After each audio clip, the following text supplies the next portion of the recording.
so what we're going to do is we're going to take a bit of paper and using our conductive ink, we're going to turn it into a heating mat. Now these heating mats are resistive heating mats, and the amount of heat you can get out of them is really to do with the wattage you can put through, and that's related to the resistance between these two bars. Now don't ask me exactly, because I'm not a heating engineer, remember, I'm a chemist, but I thought it'd be a bit of fun to see how we can take some paper and our ink and turn it into a heating mat. So the first thing to do is get yourself a bit of paper.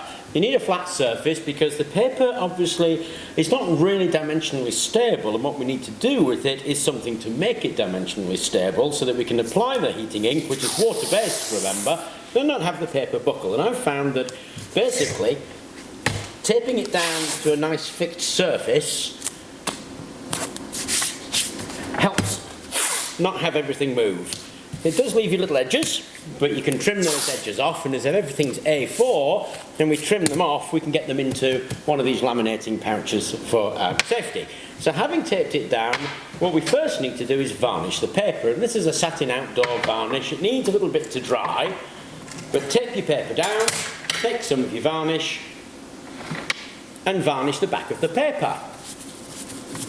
This varnish will help waterproof the paper, help stabilise it, and so you apply later coats, the paper's not going to move and not going to be damaged. So put a nice coat of varnish on it and then leave that to dry. So after that's had a chance to dry, there it is, there is our varnished paper, and it's quite flexible, nice and waterproof now. And what we need to do is reverse it so the varnish is now back down to the desk, and again tape it down because this is the side that we're actually going to paint. Now on this one we want to put a couple of strips on first because there's something we need to do with this. So put a couple of strips on, and the first thing to do before putting these strips across here is to add this. This is copper tape, and this is what we're going to use to connect everything to. So when we clip onto it, we're going to clip onto the copper tape, and we're going to paint in between the two copper tapes. So there'll be a strip of tape here and a strip of tape there, and we're going to paint in between the two.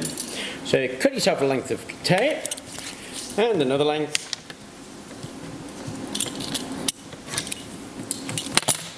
peel them off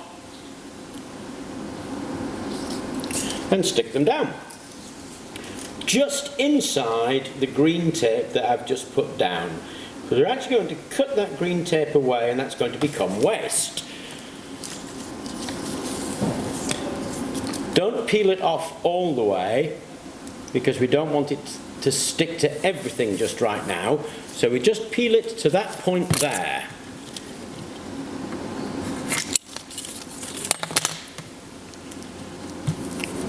And finish there. Give it a rub down with your finger so you get a nice joint against the paper, and then repeat it with the other side.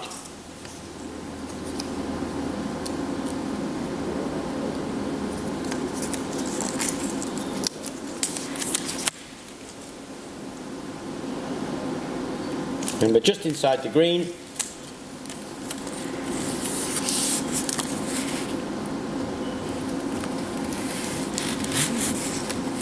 And don't go all the way.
the ink and let it dry. It should be round about 150 ohms between these two tabs, somewhere around about there. Now, we lost sound in the previous one because the batteries died in my microphone.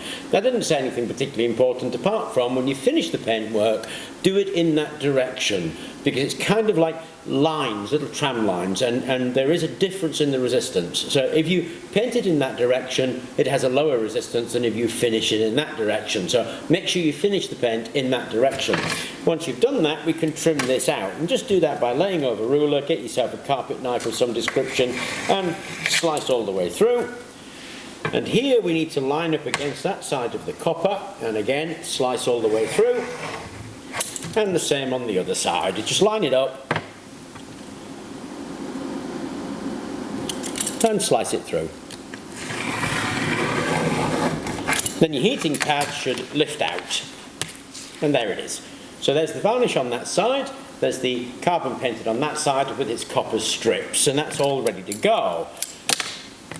All we have to do with that now is put a little bit of safety around it, because we're going to attach it to a live supply, and we obviously won't want to do that unless we've got a little bit of safety. Easiest thing to do is one of these. This is a laminating pouch, and you open up the laminating pouch, put your heating pad inside the pouch, and then we're going to put it through the roll laminator. And so once it comes out the roll laminator, that's what it looks like, and that's our finished heating pad. Now, that is a low wattage pad. It'll be about 6 watts or something like that. It's 150 ohms across the 2 copper strips, so it's not going to get very hot, 40 degrees or so. It's going to top out at that. But I thought it was kind of cute to do it out of a bit of paper. The ink itself will in fact go quite well on plastic directly, and this is a bit of polyethylene tetraphthalate, a bit of PET. And if we paint that with our ink, then it gives quite a nice adherent, well-covered coat straight onto the plastic. So it goes nicely onto the plastic, and it will adhere quite strongly. We're going to use that property in another tutorial when we do a little bit of electroplating with the ink. This is the first sort of one that I thought we'd look at, and that is to make that. Now, what we need to do is attach that up and get some heat going. So there we go, and actually that worked pretty well. That's nicely warm. Now it's at 6.25 watts, 30 volts, 0.2 of an amp, and it is 39 degrees in the centre there.